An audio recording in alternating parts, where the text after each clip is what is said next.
Hello everyone. In our last lecture, we explored the concept of alternative modernity. The model of modernity, founded on Western norms, encountered two significant challenges. Firstly, it presented the Orient as incapable of self reform. The presence of the West was often considered necessary to actualize the reform. Secondly, the uncritical imitation of the Western notion of modernity meant the absence of a nationalist imprint. In response to this dilemma, nationalist elites began searching for an alternative vision of modernity, which eventually evolved into the officially sanctioned concept of national identity and modernity within the colony. This model of modernity was neither a completely Western one nor fully Indian. It in fact was a curious combination of the Eastern and Western values. While the nationalist thought imitated the West in the material sphere, it followed the Eastern values in the domestic sphere. The reason for this imitation was that the West could dominate the entire world because of their material prowess. So, it was considered imperative that we should follow the Western values in the material sphere. While the West was seen as superior in the material progress, the East was regarded as superior in domestic and spiritual matters. Therefore, domestic values were drawn from the East. The country's elite intelligentsia emphasized tradition in shaping an alternative modernity, but they did not blindly imitate the early 19th century Hindu culture in the form it existed then. Instead, they believed that the outdated traditions should be discarded and reformed to align with modern ideals.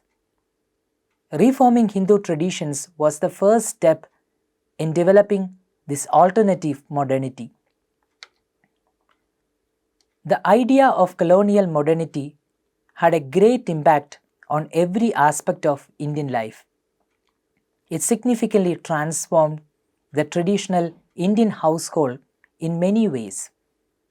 One interesting aspect to explore is the way the traditional joint families got replaced by the modern nuclear families in the late 19th century.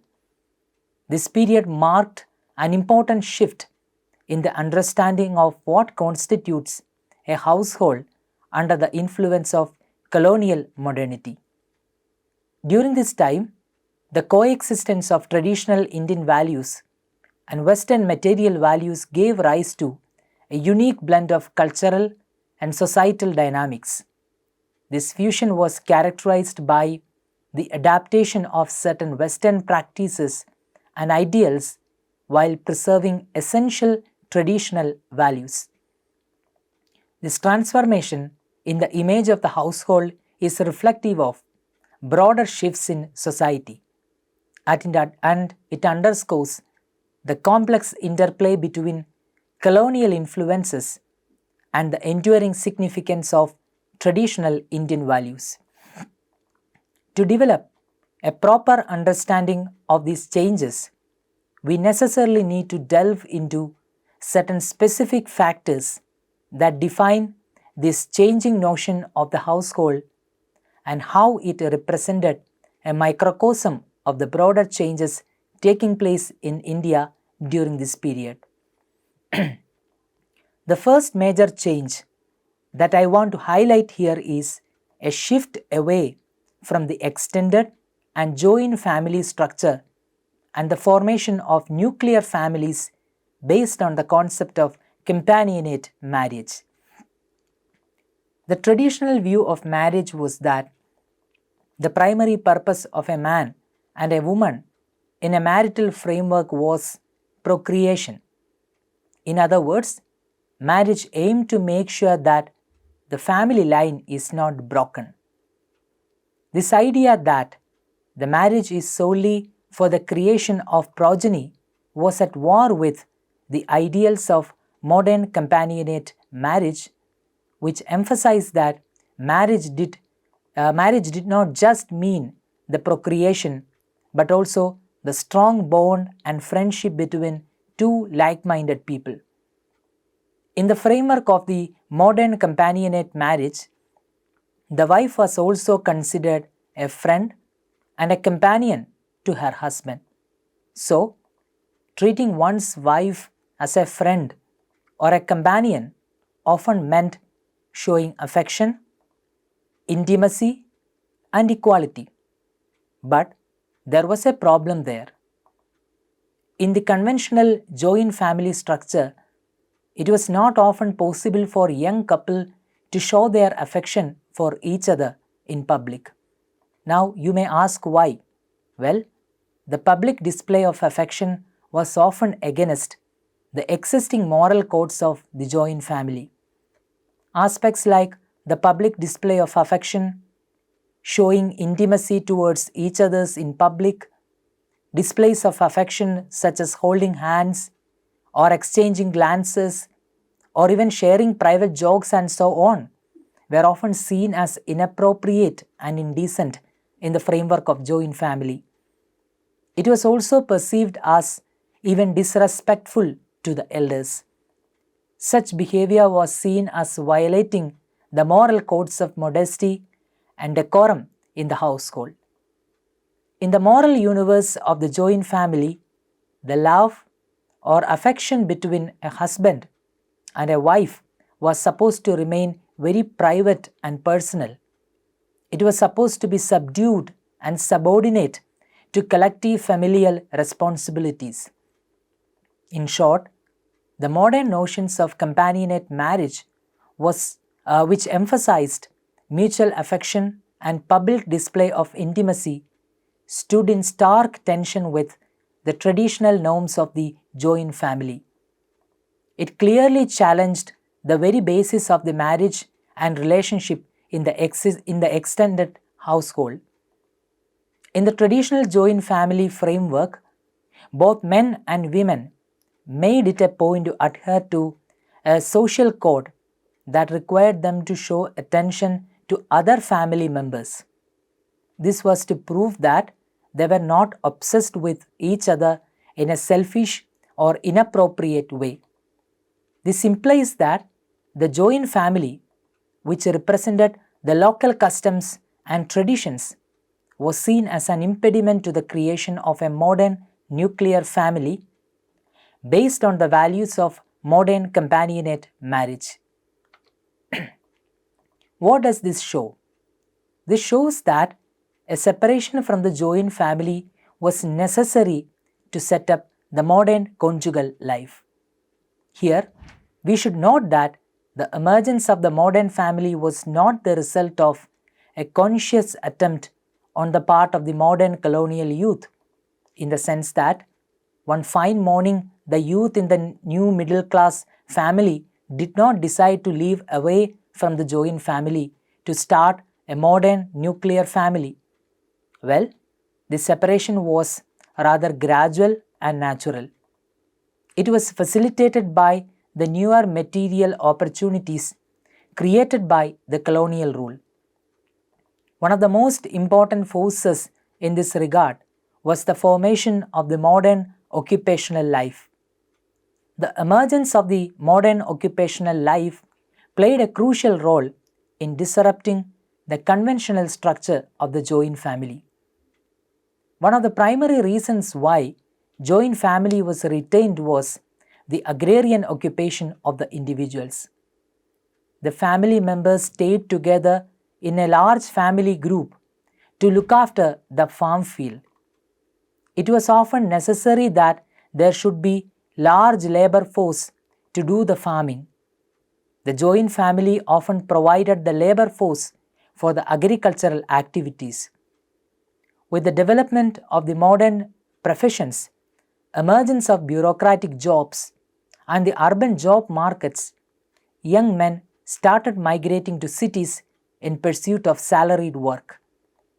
Since these modern jobs were located far from the village, the colonial youth was often forced to leave their joint family and settle down in places near their workplace. As a result, the joint family system slowly eroded, giving rise to nuclear families which centered around smaller conjugal units. This shift reconfigured the existing spatial arrangements. Instead of the large space of the ancestral homes in the joint family, there came into being smaller private homes meant for 2 or 3 people. The absence of other family members and the creation of the space exclusively for a couple significantly altered emotional and social dynamics. The new space, that is, the space of the nuclear families, prioritized the marital bond, individual autonomy, and affection over the duty-bound familial ties and collective responsibility in the joint family.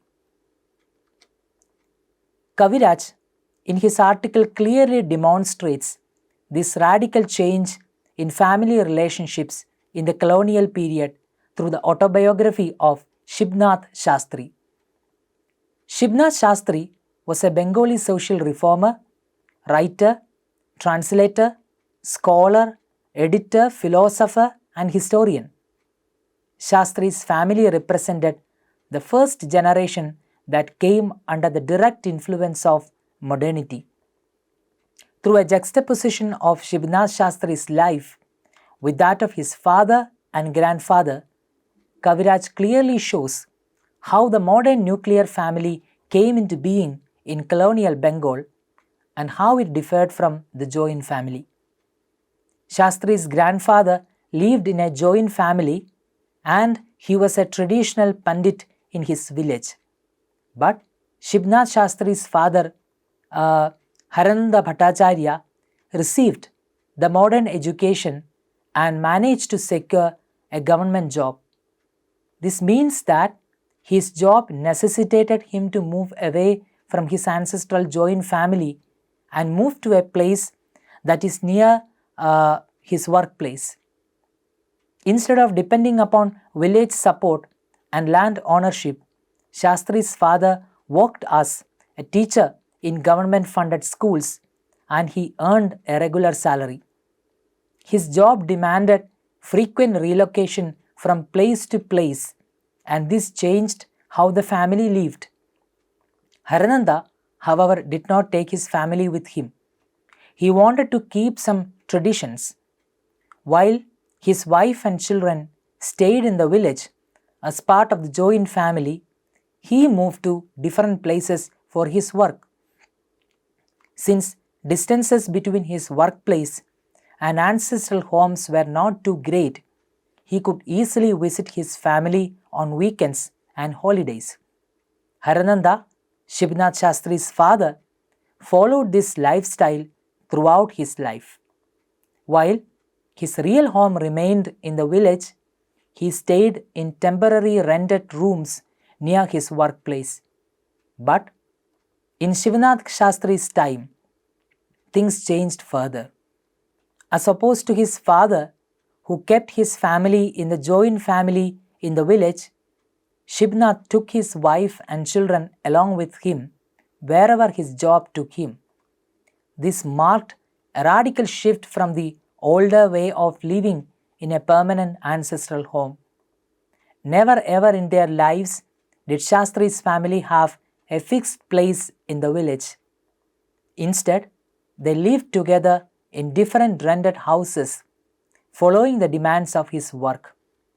This change made family life more connected in one way, as they stayed together, but it also meant letting go of the deep ties to the ancestral home that had been central to his father's life. The government jobs changed the lives of the modern youth in many ways.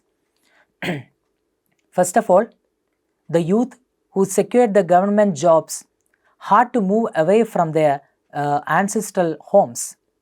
Since the workplaces were far away from the home.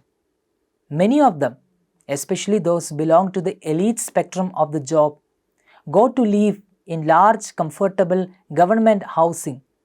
As a result, they got a lot of opportunities to spend more time with their wives, thereby creating a new form of conjugal life in contradistinction to the village-centered family life of their previous generations.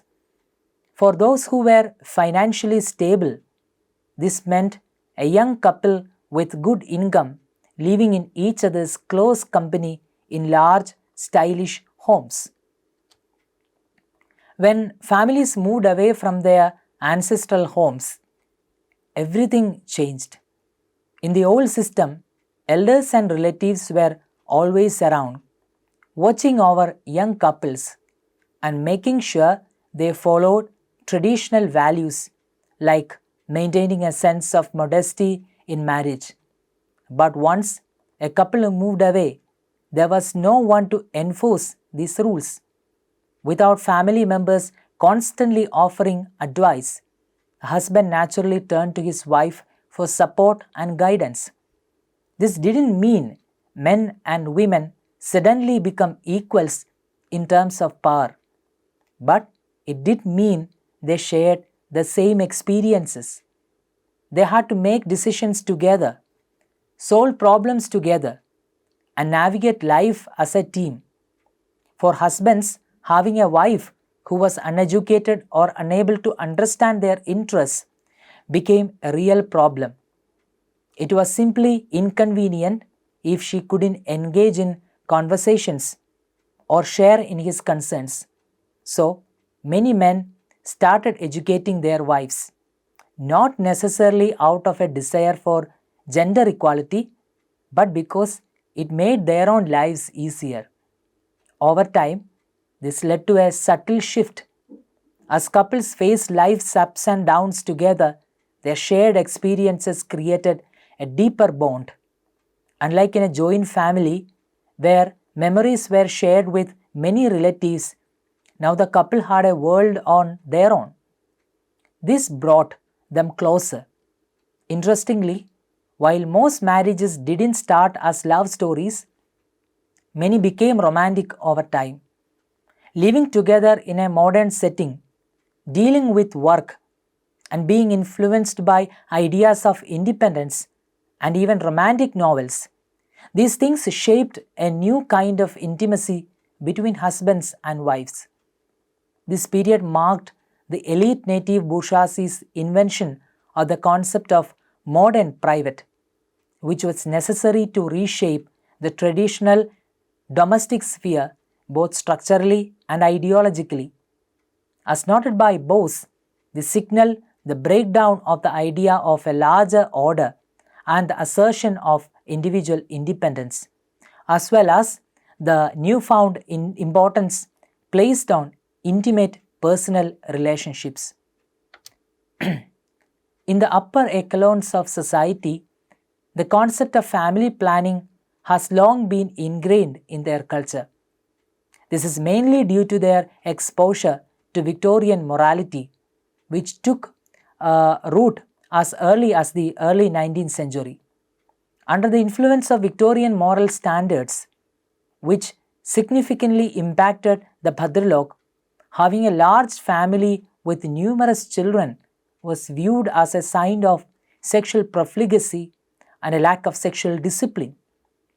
Consequently, the affluent middle class, influenced by these values, actively began controlling their birth rates from the 19th century onwards. They pursued this goal through means such as self-discipline or by resorting to artificial contraception methods. This was a conscious effort on their part to align with the prevailing Victorian moral standards and avoid being perceived as lacking in sexual restraint and discipline. In this period of the new family system, there was a noticeable shift towards focusing more on children. Families began using the new family structure as a platform to impart traditional values to their children while also providing them with access to modern education. As Chatterjee points out, the home became the rightful space for shaping the moral character of the emerging citizens of the nation by shielding them from corrupting external influences. In this context, children, especially boys during this era, were expected to embody a particular set of virtues. They were to be self-reliant, hardworking, self-denying, ascetic, obedient, truthful, austere, and unselfish, content with only the essentials for physical well-being. They were expected to prioritize intellectual and spiritual pursuits over the pursuit of material wealth, understanding that spiritual dimension of life held greater importance than the material one. As Partho Chatterjee observes, the home became the proper domain where the spiritual character of the new citizen of the nation would be cleansed of outside corrupting influences. Accordingly, children, especially male children of this period, were expected to be self-reliant and hardworking.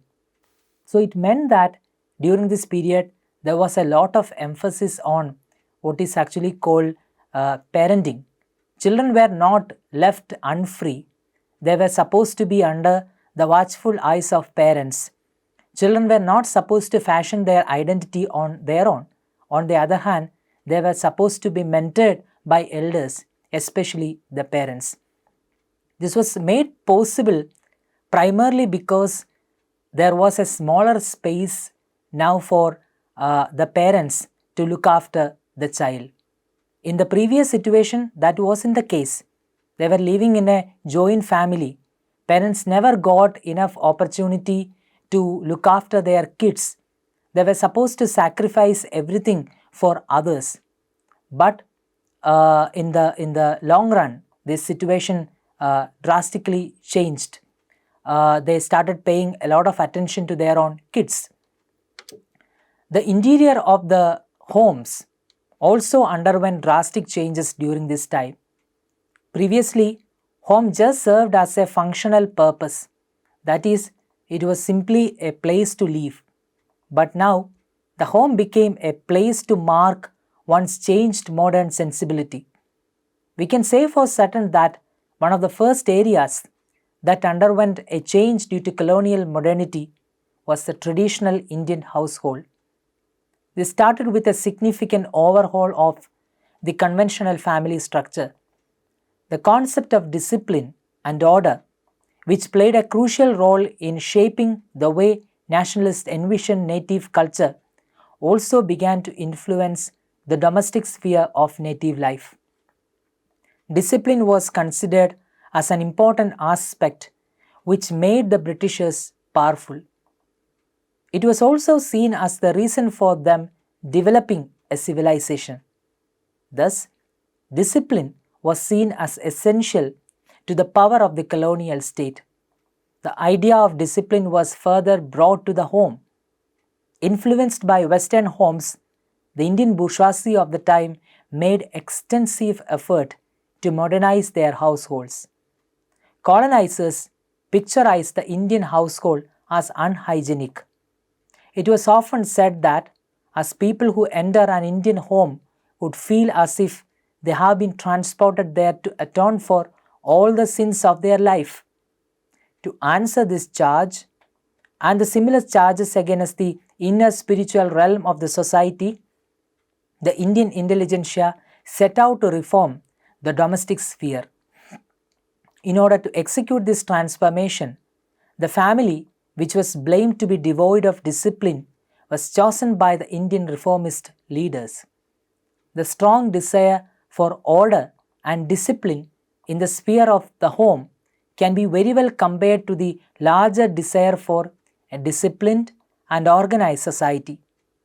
Just as the intelligentsia wished for a society that follows rules and is governed by law and order, so also there was a desire for a well-managed household.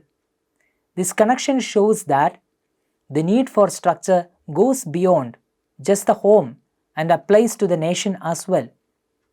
A well-organized household reflects the hope for a well-governed country, which is often seen as an important part of modernization and progress. This transformation in the native domestic sphere was further evident in how traditional Indian homes were portrayed as lacking both cultural, aesthetics, and moral values. Dipesh Chakravarti illustrates this point by referencing a passage from Stri Shiksha, a document on women's education in Bengal. In this passage, a traditional Bengali home is contrasted with a Western one, highlighting the changes that are to be brought about in native domestic life. He quotes a passage from Stri Shiksha, which was a document on women's education in Bengal.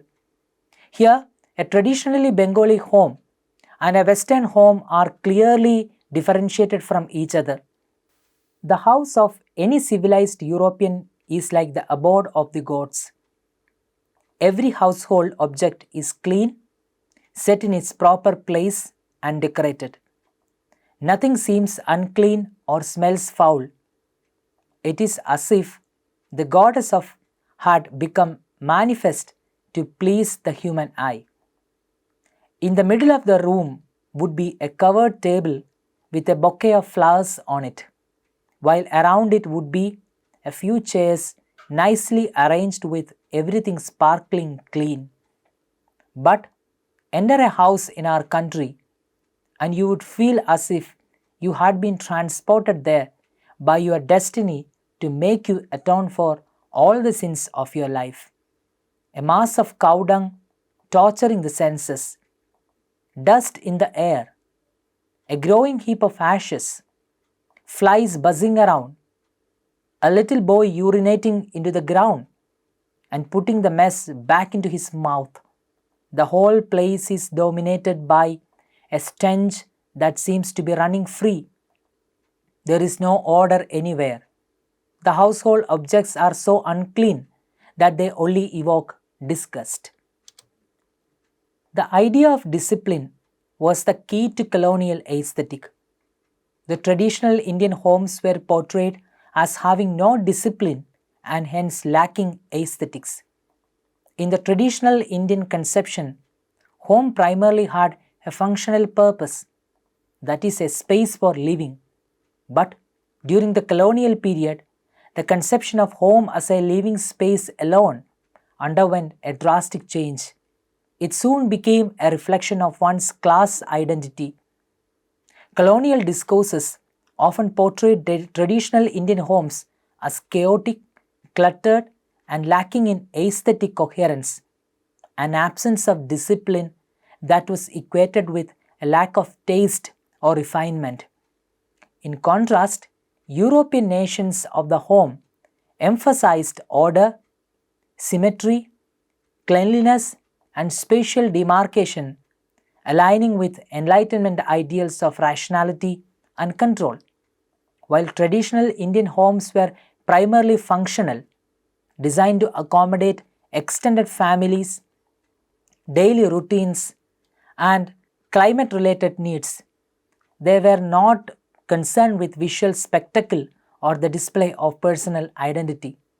However, under colonial influence, the home began to shift from a utilitarian space to a symbol of class identity.